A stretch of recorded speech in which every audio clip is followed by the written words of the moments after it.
오늘이 맥주 감사 주일입니다. 하나님께서 1년에 3차례 절기 속에다가 출애굽한 이스라엘 백성들에게 주신 하나님의 은혜, 그리고 하나님의 사람들이 어디를 향하여 달려가야 할 것인가를 이 세 절기 속에 담아주셨다라고 지난 주일 말씀을 드렸습니다. 이 맥주감사절은 초실절의 첫 열매로 하나님 앞에 올라간 예수 그리스도처럼 나도 성령으로 말미암아 거듭나고 성령으로 말미암아 성숙하고 완성되어져 하나님의 사람이 되는 것을 내다보면서 그 과정이, 그 여정이 때로는 고난이고 고통이고 사망의 음침한 골짜기와 같을지라도 큰 계획을 가지신 하나님을 보기 때문에, 그 하나님의 일하심을 보기 때문에 우리는 그 속에서 감사하며 살자라고 말씀을 전하는 이 맥주 감사절입니다. 정말로 하나님께서 오늘 말씀을 통해서 주신 말씀처럼 기뻐할 수 있게 해주시고 감사할 수 있게 해주시기를 주님의 이름으로 축원합니다. 왜 하나님께서 우리에게 감사하라고 했을까? 감사는 정말로 우리로 하여금 진정한 행복을 발견하게 하기 때문입니다. 오늘 본문 18절은 이렇게 말합니다. 범사에 감사하라. 범사에 모든 일입니다. 그죠? 왜죠? 하나님이 우리의 생명을 주장하고 계시기 때문입니다. 거듭난 사람들만 할 수 있는 이야기이기도 합니다. 참으로 우리는 하나님께서 우리에게 주신 바 이 감사하게 하시는 그 일하심을 볼 수 있었으면 좋겠습니다. 하나님을 알고 하나님의 그 계획을 알고 하나님은 마침내 그 계획을 이루실 것을 바라다 보는 사람이기 때문에 모든 환경 속에서 감사의 이유들이 있다는 것을 보게 되고, 그것을 보는 사람들이 진정한 복, 행복을 누리기 때문에 감사할 수 있는 자가 되라고 말씀합니다. 여러분, 우리는 이미 부모님들이 되셨습니다. 부모님들은 자녀들이 행복하기를 원하실 겁니다. 왜냐하면 자녀의 행복이 부모의 기쁨이요 부모의 소원이기 때문에 그렇습니다. 하나님은 우리를 자기의 자녀 삼으시고 우리에게 이렇게 행복하게 하시고 기쁨되게 하시기를 원하시는 줄로 믿습니다. 그래서 하나님께서 우리에게 허락하신 것을 볼 줄 아는 눈이 열린 사람들은 바울 사도가 했던 말을 기억합니다. 하나님을 사랑하는 자, 곧 그 뜻대로 부르심을 입은 자들은 모든 것이 합력하여 선을 이룬다는 말씀입니다. 모든 것이 합력하여 하나님이 기뻐하시는 그 선을 이룬다라는 것입니다. 좋은 일, 슬픈 일, 기쁜 일, 고통스러운 일, 인생사 일어나는 모든 일을 하나님이 주장하고 계시다고 하는 사실을 깨달아 알고 그 모든 과정을 거쳐서 우리를 하나님의 아들로 그리스도의 신부로 그리고 성령님 거하시는 성전으로 만들어 간다는 사실을 깨달아 아는 사람은 바로 그 범사에 감사할 수 있는 사람, 그리고 행복해 할 수 있는 사람인 줄로 믿습니다. 성경에도 많은 사람들의 이야기가 기록되어져 있습니다마는 요셉의 생애를 보면 불행하게 생각되는 일들이 참 많이 일어났습니다. 우리처럼 하나님을 섬기는 나에게 왜 이런 어려운 일들이 일어날까라고 할 만한 일들이었죠. 자기 형제들에 의해서 물도 없는 구덩이에 던져집니다. 그런가 하면 거기서 건져주는가 했더니 먼 나라에 팔려가서 애굽에서 노예 생활합니다. 종노릇합니다.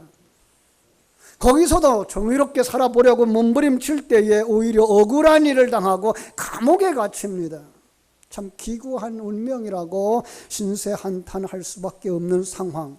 하지만 지나고 보니까 그동안 자기에게 일어난 모든 일이 좋은 일이 되었음을 깨닫게 되었습니다. 자기를 애굽의 총리가 되게 해서 기근에서 자기 가족들을 구원하게 하고 백성들의 생명을 구원하게 하시는 하나님의 일하심을 보았기 때문에 그렇습니다.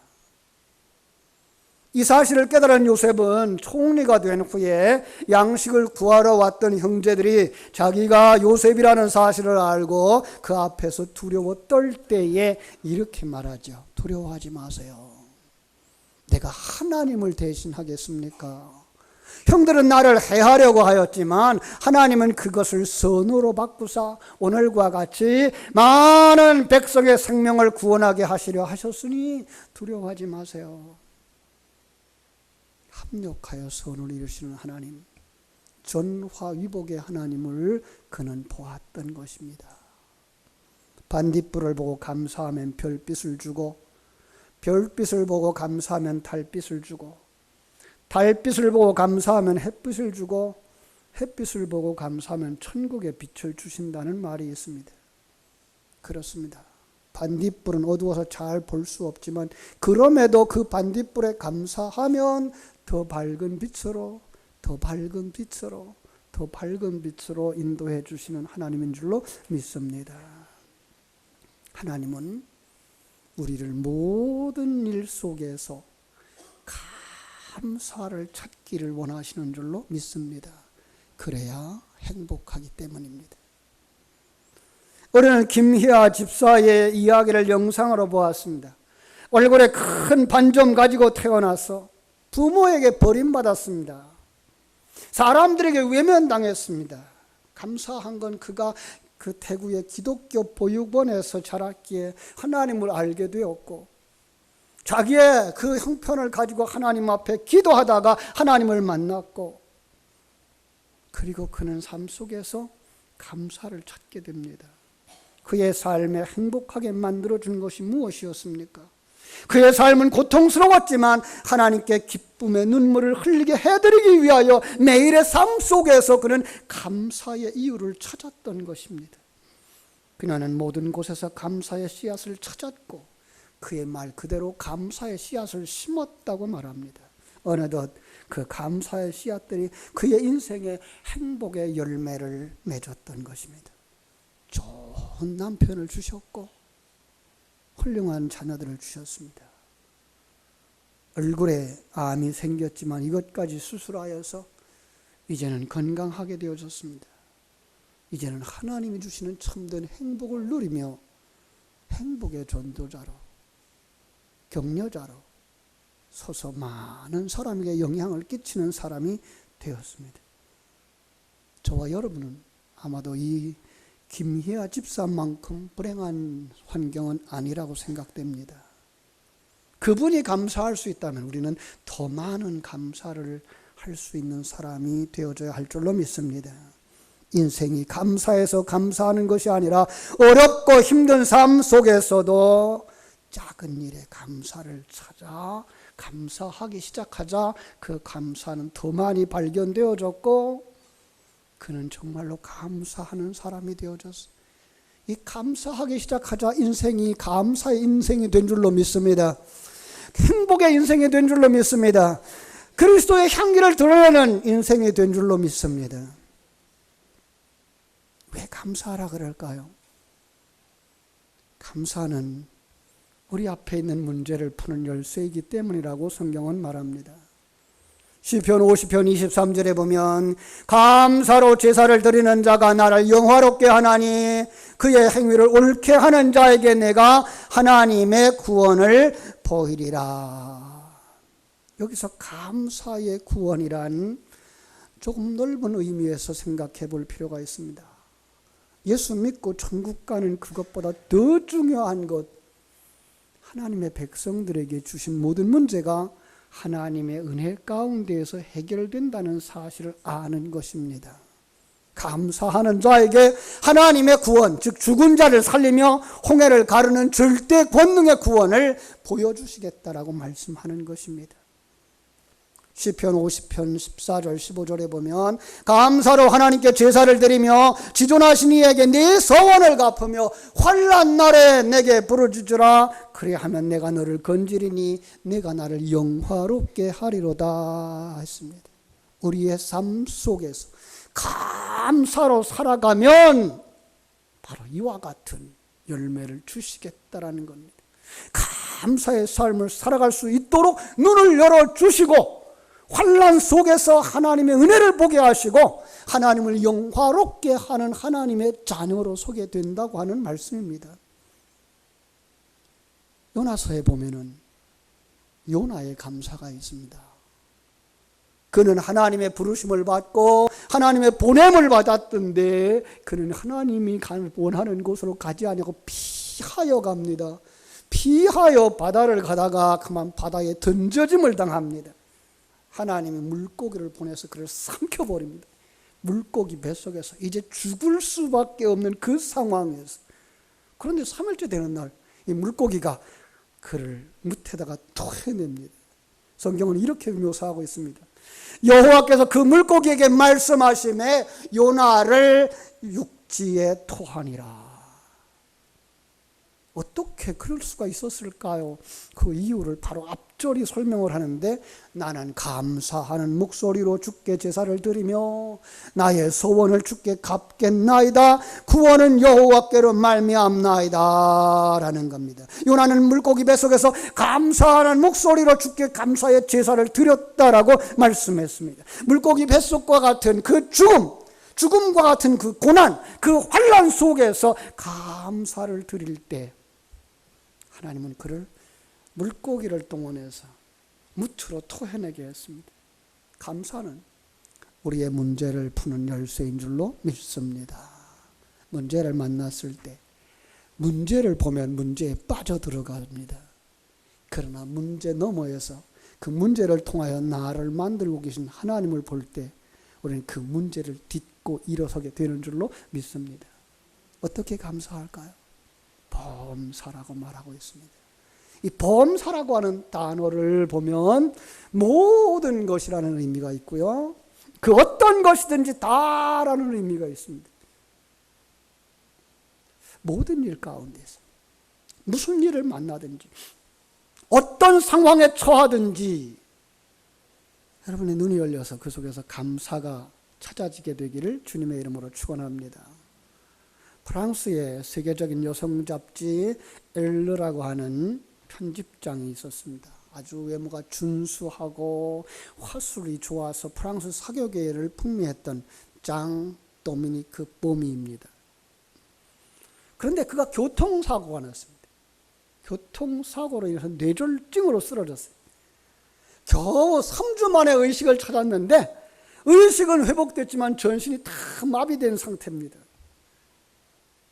유일하게 왼쪽 눈꺼풀만 움직입니다.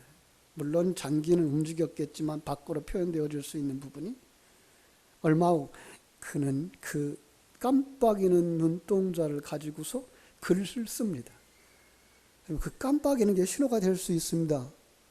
과거에 요즘은 통신시설이 워낙 발달해서 문자가 가고 소리가 가고 그러지만은요, 그때는요, 이 모르스보라는 게 있었어요. 그걸 가지고 배를 움직이고 비행기를 움직여가는 일을 했어요. 그걸 그분이 흉내내서 그 눈을 깜빡이면 그걸 본 사람이 그걸 글을 쓰기 시작을 했습니다. 한 문장을 쓰는데 때로는 꼬박 하루가 걸리기도 했습니다. 그래서 한 줄을 쓰고 또 한 줄을 쓰고, 여러분 그 감격을 아실 수 있을까요? 저는 중국에서 그것을 맛보았습니다. 중국어로 문장을 번역하고 책을 쓰면서 한 줄이 되어지고 한 문장이 되어지고 한 페이지가 되어지고 그리고 2페이지가 되어지고 거기에 재미 들려서 6개월 동안의 책을 한 권 쓰고 나니까 디스크가 오더라고요. 이분은 128페이지 되는 책을 1년 3개월 동안 썼습니다. 대단합니다. 그 수백만 번의 눈 깜빡임을 통해서 한 권의 책이 완성되었습니다. 1997년 3월 6일 드디어 그의 책이 출판되어졌습니다. 그럼 기회되면 한번 보세요. 잠수복과 나비. 예. 책은 베스트셀러가 됐습니다. 그런데 안타까운 것은 책이 출간된 후 8일 만에 심장마비로 정말 나비가 되어서 이 세상을 떠납니다. 그의 자서전은 수많은 사람들에게 감사를 찾게 하는 감동이었습니다. 그의 소문에 이렇게 글을 썼습니다. 흘러내리는 침을 삼킬 수만 있다면 세상에서 가장 행복한 사람입니다. 가려운 곳을 긁을 수만 있다면 그것도 행복한 사람입니다. 이 건강의 복을 모르고 투덜거리며 일어났던 수많은 아침을 생각하며 죄스러움을 금할 수가 없습니다. 라고 고백합니다. 그의 말에 따르면 자연스럽게 숨쉬는 것만으로도 우리는 가장 행복한 사람이라는 것입니다. 사랑하는 여러분, 장 도미니크 보비의 이야기를 보거나 김혜아 집사의 이야기를 들으면서 우리의 삶 속에서 감사를 찾지 못한다면 그는 아마도 불행할 사람일 것입니다. 감사의 조건들을 볼 수 있는 눈을 가지지 못하면 어떠한 환경 속에서도 감사하지 못합니다. 여러분, 보물찾기를 해보신 적이 있나요? 보물이 없는 것이 아니라 보물을 찾지 못한 겁니다. 그것을 찾지 못했기 때문이지 보물이 없는 것이 아니라는 사실. 주변을 가만히 찾고 찾아보면 보물이 있습니다. 여러분, 감사도 그러하지 않을까요? 감사하지 못하는 것은 감사할 일이 없어서가 아니라 그 감사해야 할 일들을 찾지 못하고 있기 때문일지도 모릅니다. 감사해보면, 생각해보면 우리는 정말로 감사할 일들이 많은 것입니다. 하나님은 우리에게 그 눈 열어주시기를 소원합니다. 범사에 감사하라. 이것이 바로 우리를 향하신 하나님의 뜻이라고 말씀합니다. 행복한 사람이 되기를 원합니까? 감사를 찾는 성도들이 되시기를 바랍니다. 인생의 문제가 풀려지기를 원합니까? 범사에 감사하는 성도들 되시기를 바랍니다. 범사에, 좋은 일에, 힘든 일에 그 속에서 감사의 씨앗들을 찾아낼 때 여러분의 심령 속에서는 그 감사가 자라나고 꽃피고 열매 맺어 많은 사람들에게 감사를 전할 수 있는 이 마지막 시대에 감사의 사자들이 되어질 줄로 믿습니다. 기도하겠습니다. 하나님 우리 아버지,